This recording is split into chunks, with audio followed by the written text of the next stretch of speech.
Hi there, Mr. Doyle here, the internet's busiest king nerd, and this sequel to Firestarter, Rekindled, it's not good.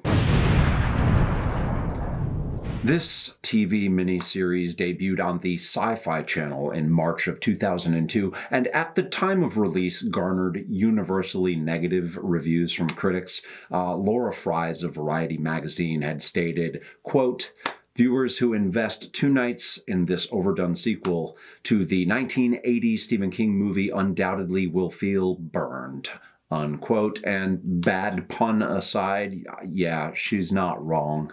This 2-part miniseries clocks in at just under 3 hours and features some surprisingly reputable cast members, including Dennis Hopper and Malcolm McDowell, lead actress Marguerite Moreau, who plays a now adult Charlie McGee, is perhaps a lesser-known name, but some may recognize her from all of the Mighty Ducks movies, the 2008 cinematic masterpiece Beverly Hills Chihuahua, or from numerous one-off roles on TV shows like The OC, Lost, and Grey's Anatomy. Now, before we go any further, I want to remind everyone that this series, this 2-part TV miniseries, Firestarter Rekindled, was billed as being a sequel to the original Firestarter. In fact, when it was released on home video, it was titled Firestarter 2 Rekindled. The 2 being added, of course, to imply that this is in fact a follow-up to the original. But within the very first scene of Rekindled, screenwriter Philip Eisner seems to have not gotten the memo, and whether this series was intended to be a sequel to the book or to the movie is unclear, as this opening scene, which in itself is a flashback by way of a dream within a dream sequence, doesn't align itself with the book or the movie. The opening scene is already not only out of sync with the book and the movie, but rather is a reimagined version of both that employs a narrative trope that was arguably stale long before 2002. So we're not off to a great start. The opening scene is followed by the intro credits, which appear to have been made by someone who has less skill as a video editor than I do, which is very little. It's essentially a bunch of fire and explosion stock footage haphazardly thrown together with some music that sounds like it came from a Batman cartoon. The plot centers around an insurance agent, or maybe an accountant. It's not entirely clear. Vincent Sforza, who is tasked with finding the last living participants of the Lot 6 experiments from the original story as part of a class action lawsuit settlement. Namely, he's looking for a man named Richardson and for Charlie McGee. His search leads him to the college where the tests originally took place, and boy, oh boy, there sure is a lot of voiceover happening. Anyway, this insurance company or accounting firm or whatever that Sforza works for appears to be either a branch of or in cahoots with the shop, but the employees don't know they're doing the shop's bidding, except for a select few employees who are knowingly employed by the shop. So Sforza is unwittingly tracking down individuals on behalf of the shop, and he is under the impression that it is so he can give them some sort of compensatory check, when in reality he's being used to track down Charlie, Richardson, and numerous other surviving members of the Lot 6 experiments so they can be disposed of. Also, I keep referring to the shop and saying the shop, but at no point does anyone actually use the name The Shop, which was the name of the top secret government group from the book and from the movie. In this show, however, they apparently go by the name Systems Operations for some reason and are no longer called The Shop. Things tend to go in every imaginable direction in regards to the tone and vibe of the series, and I must now preemptively ask you for your forgiveness in advance, as I too will now be unabashedly making fire puns. At one point early on, we see Charlie getting hot and heavy in a parking lot with a dude that she meets at the bar, and the interaction gets her all fired up. to the point that she ignites an entire alleyway, its contents and the buildings on either side into a raging inferno. She then does like an action hero style slow walk through the burning alley while staring directly into the camera. It's completely out of place and silly. Also, nothing comes of this. She sets fire to the equivalent of a city block and completely slow-mo walks her way out of it scot-free. She doesn't panic and go, oh crap, what have I done? Call 911. Nope. She just calmly leaves the scene, and that's that. Also, John Rainbird, one of the central villains from Firestarter, is back, baby. Yes, it's John Rainbird, he of Native American heritage, who most definitely died in the original Firestarter book and movie.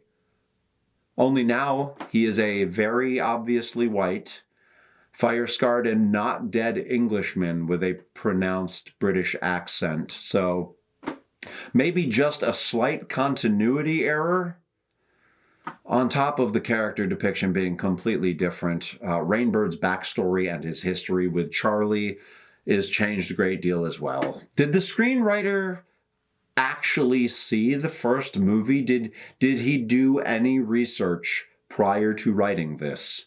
I mean, correct me if I'm wrong, but when writing a sequel, you're supposed to take the first film at least somewhat into account, right?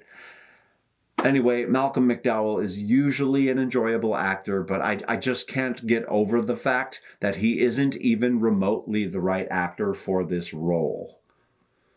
Additionally, this movie features a number of children with their own special abilities who have been engineered by systems operations and by Rainbird to be the X-Men. There's a mind-reading Professor X kid. There's a Siren ripoff, there's a Jean Grey kid, and then there is a Sebastian Shaw kid who has the power to absorb energy and like a power-sucking vampire, and he can absorb all of Charlie's fire.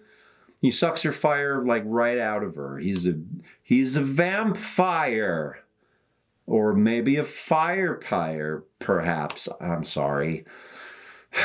Systems Operations has been planning to use these mutant kids as the new weapons of the 21st century, and I will take this opportunity to say that most of the child actors in this show are surprisingly talented, which was not something I was counting on. Somehow the special effects managed to be worse than that of the original Firestarter movie, despite being made nearly 2 decades later, and there is no shortage of terrible CGI. Anyway, Charlie and Sforza end up getting captured by Systems Operations toward the end of episode 1, and in the beginning of episode 2, thank God there's only 2 of them, Charlie escapes capture, and it's not clear exactly how she manages to do this, considering she's in like this fenced-in, walled-off, high-security. She just isn't that. She just gets out. She's just not there now. I don't know. Maybe none of the agents wanted to try to stop her because they were afraid of being lit up, but she's just at a bus station now. At which point we are introduced to Dennis Hopper's character, Richardson, and Richardson was a part of the Lot 6 experiment and now has the ability to know everything, I guess. He says he can see the past, present, and future all at once, and boy, that seems like it would be just a little disorienting. Anyway, Hopper is such a naturally talented actor that suddenly everyone else in the series seems inept or lackluster. Not to say they're all bad actors, just that Hopper is far more competent by comparison. And of course, he plays a incredibly small role with maybe 5 minutes of screen time. All right, so to sum it all up, Richardson turns out to be a double-crossing bad guy, and Rainbird uses the mutant kids to manipulate Charlie into blowing up an entire town and killing a bunch of people. Only manipulate isn't necessarily the right word. I mean, Rainbird kills Sforza, who Charlie has somehow fallen in love with.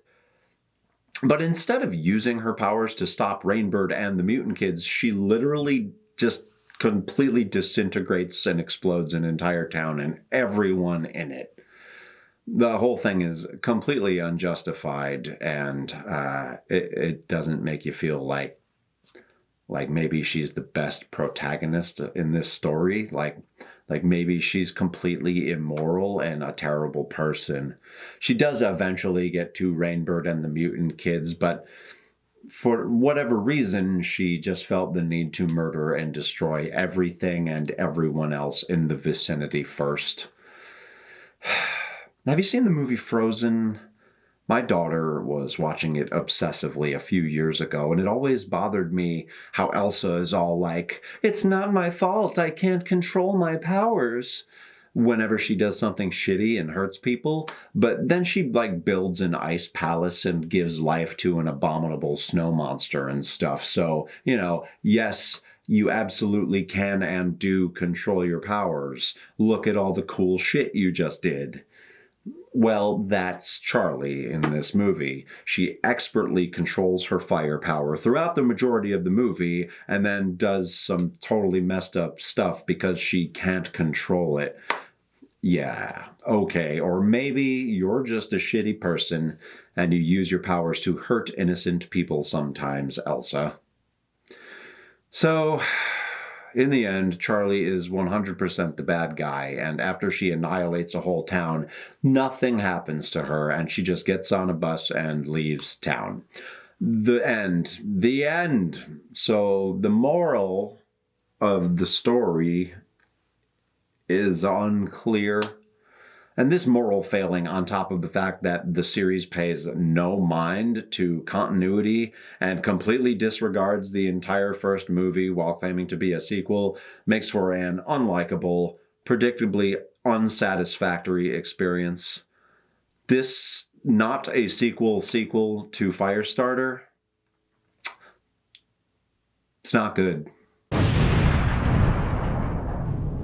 Be sure to click like and subscribe to the channel for my continued analysis of all things Stephen King, pretty please, with blood and guts on top. My name is Mr. Doyle, and this has been a great undertaking.